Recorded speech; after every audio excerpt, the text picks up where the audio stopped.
that we are about to go through something that we've never gone through before. We are going to see rainfall at historic levels. This will be a historic rainfall event that we have never seen before in South Carolina. Darlington City Fire Chief Pat Cavanaugh is making sure every truck is loaded with gear and equipment to deal with any flooding from heavy rains.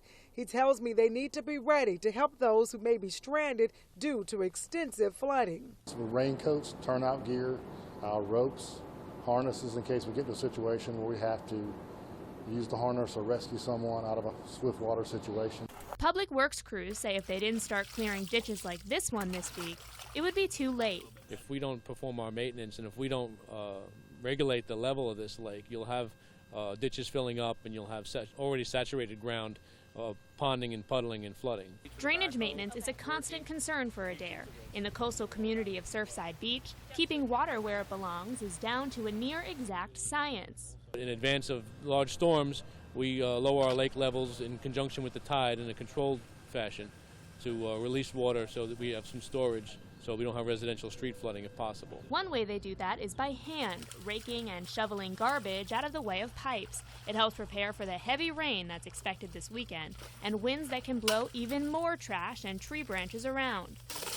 Although there's nothing you can do ahead of time to lessen the risk of floods, Adair says this is the #1 concern of Public Works teams, and they've got it under control. Our infrastructure, our drainage infrastructure is where we live and breathe. We have to keep the homeowners and the residents here dry if we can, and make sure there's no property damage and loss of any kind.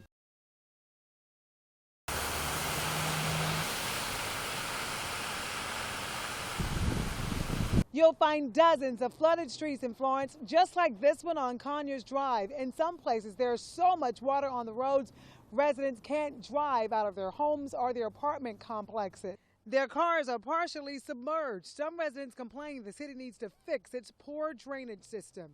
Florence City Public Works Director Michael Hemingway tells me crews have been out all day clearing catch basins and stormwater drains of any debris. He says the problem is that creeks are backing up and it's causing the city's drainage system to slow down.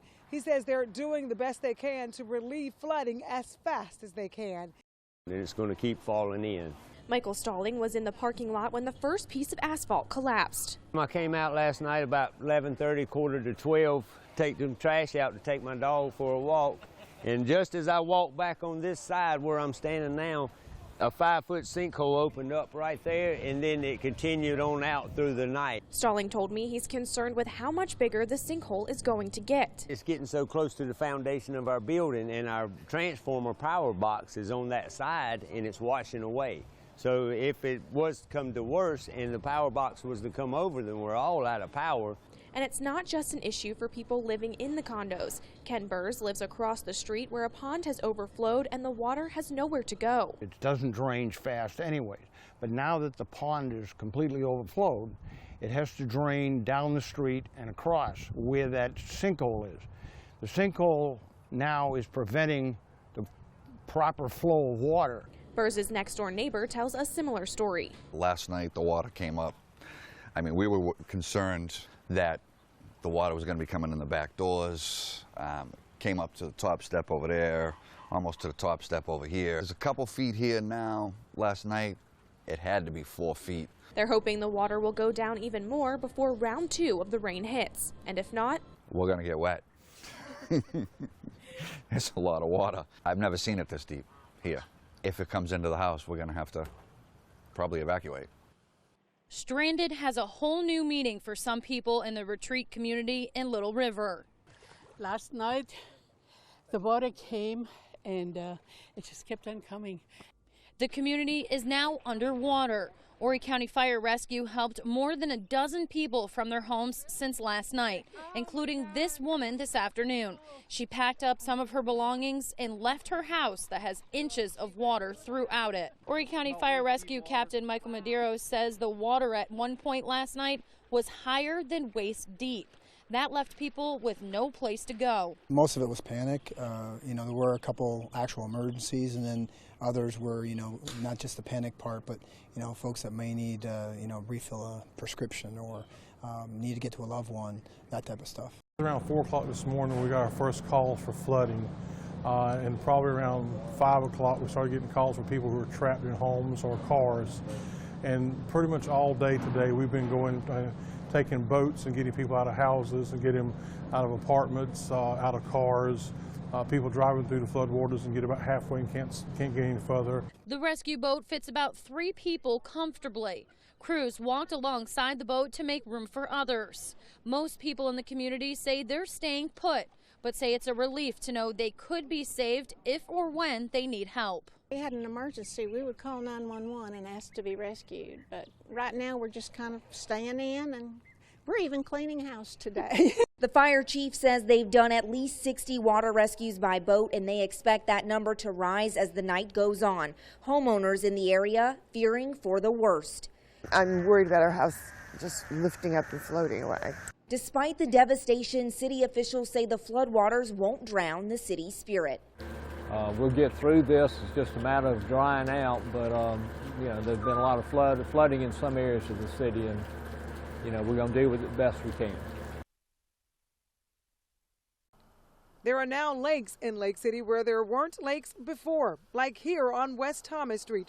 Water is so high, cars can barely drive through it. Some residents, like Lisa Singletary and her family, took refuge at a shelter Sunday night set up at Lake City High School. I was very grateful for it. I was grateful that we didn't have to be out in the storm. And in Florence, many roads are still flooded as well. Sarah Kennedy's backyard on West Pelican Lane is all washed out due to flooding and heavy rains. It looks like an earthquake hit it. She says it started washing out this past Saturday and has been eroding ever since. We're nervous that, you know, if the road does wash out and we got all this water in the lake over here, that, you know, it might affect our house and cause our house to, you know, wash out a little bit. The rivers taught emergency management officials valuable lessons. Tonight, ABC 15's Crystal Costa talks with emergency management officials who had to deal with some of the worst the flood delivered. The October 2015 floods hit Florence County hard. If we were here during the floods of October, we would have to hold our breath because we would be underwater at the moment. Emergency Management Director Dusty Owens says better knowledge of river levels wouldn't have stopped the water, but it would have helped them plan. Here at the Lynches River in the center of the county, flood stage is 14 feet. This is the only place in the entire county where a river gauge monitors the water level. We had reached the highest point here at 19.73 feet, but it was almost 2 days later before these flood waters impacted fully the Johnsonville area. The water flowed south to Johnsonville, where there's no flood gauge. Upper Florence County doesn't have one either. Owens realizes now what a difference having 3 gauges would have made. It doesn't have to be of historic proportions for it to impact citizens. You know, even smaller floods do flood out homes, they do close roads, they do have impact, and that flood gauge would be able to give us a warning when that's fixing to occur. Georgetown County also suffered from a lack of river level gauges during the flood. When the flooding started, they had none. Temporary gauges were installed, but those are now gone. Emergency Management Director Sam Hodge and his team have talked about buying 4 permanent gauges, but they're about $15,000 apiece. It costs just about as much annually to monitor and do maintenance on the gauges as it is to buy the gauges. And that was kind of a number that we really didn't expect. Now Owens and Hodge are trying to secure funding for annual maintenance of flood gauges, a process they say could take a while. To understand the impact the flood left on our state, just take a look at the numbers. 19 people died. 2 of those were in our area in Horry County. More than 500 state roads and bridges had to be closed. There were more than 1,500 water rescues. 20,000 people had to leave their homes, and more than 2 million emergency meals were served. I recently sat down with Governor Nikki Haley to talk about how she responded in the weeks after the rains fell. 2015, particularly starting from the spring on, was a tough year for South Carolina. It was a brutal year, yeah. On the heels of what happened in Charleston, we get these torrential rains in early October, and it just seemed like for anybody who lived through it, it wasn't going to stop raining anywhere in the state. When did you realize that this was turning into a situation that was going to require a lot of attention? Well, a good week before, we watched these systems pretty close. So a good week before, we were watching it, but we were planning on a hurricane. You know, we weren't planning on anything else. And so everything that we did was getting ready, getting all my agencies ready for that hurricane. Basically, it wasn't a hurricane anymore, but it was going to be a bizarre rain event. And that's all they could tell us. And they were saying 15 inches, 17 inches. It was 24 inches in 24 hours.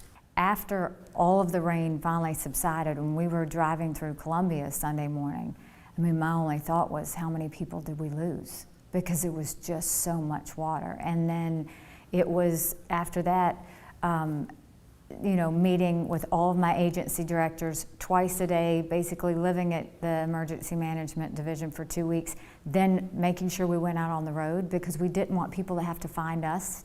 I imagine you met many people who were in really dire circumstances. Is there a story that sticks out more than another to you? There was one Team South Carolina day, and we were all in a line, and we were filling food boxes with supplies, and there was a sweet woman next to me, and I said, "Did you not have any damage in your home?" And she said, "No, I lost everything." I said, "What are you doing here?" She said, "Because if I don't have anything, God would want me to help other people." That's the kind of people that were out there. There was another woman we went to, and she was at a FEMA table, and she was crying. And I asked her, I said, "Are you getting everything you need?" And she said, "You know, I've spent all of my adult life volunteering and helping those that were in need." She said, "I never thought I'd be on this side of the table." And I said, "Well, then now it's time for us to help you." What would you like South Carolinians to know about preparedness and about being ready for something like this? That when I stand in front of a podium, listen. You know, I mean, I say that with a smile, but the truth is, when we go and we do a press conference, it's because it's serious. You know, take that seriously. You know, speaking with the governor, I really got the sense that she was really impacted by this disaster and the people she met, like the 2 stories she told there about all the people around South Carolina, how they dealt with it and how they recovered from these floods. Yeah, it impacted state officials, it impacted us in the media, sure, as well as everyone in the state. Mm-hmm. Well, thanks for joining us as we remember that historic flood that tested our resources and our resolve. Throughout it all, what we remember is how that moment in our history brought us together as a community, how we remained Carolina strong. This is the Black River. 2 to 5 inches of rain earlier this week caused it to overtop its banks and spill out onto the surrounding land and roads leading up to it. 5 years ago, this area got 20 inches of rain, sending the water much higher and doing a lot more destruction. Bits of the road peek out from underneath the flooded Black River, where a steady stream of muddy water meanders its way through the low-lying floodplain. But when feet of heavy rains fell on this community in 2015, it was houses that barely saw the light of day. I mean, you see this stuff on TV and you hear about it all over, and you never think it'll happen to you. It happened to a lot of people that week. The forecasted 4 to 7 inches of rain turned out to be 20 or more as a cold front vacuumed up tropical moisture from an offshore hurricane. The rains collapsed roads in the PD, ruined crops, flooded coastal communities, and led to dozens of rescues. The river was stopped up with all the downed trees, and the water came up just a little over my knee. And now, right now, it's up to my chest and it's still rising. Good gracious. These scenes have become all too common to our news cameras. The so-called 1,000-year flood happened again the next year, and 2 years after that. But here in this pious part of Georgetown County, it was the first of those storms that people talk about 5 years later. We wonder, is it coming back again? We just think about what happened those years, five years ago. This week's floods didn't create more than a conversation starter, but that can be appreciated. As time went on, we came together. We came together as a community. What was once a source of pain and loss brought a sense of shared identity to this street, keeping an eye out for each other while watching for the next of nature's wrath. One of the lasting impacts from this storm was that it jump-started discussions about flood management and smart development from here all the way out to Florence County, discussions that continue to this day.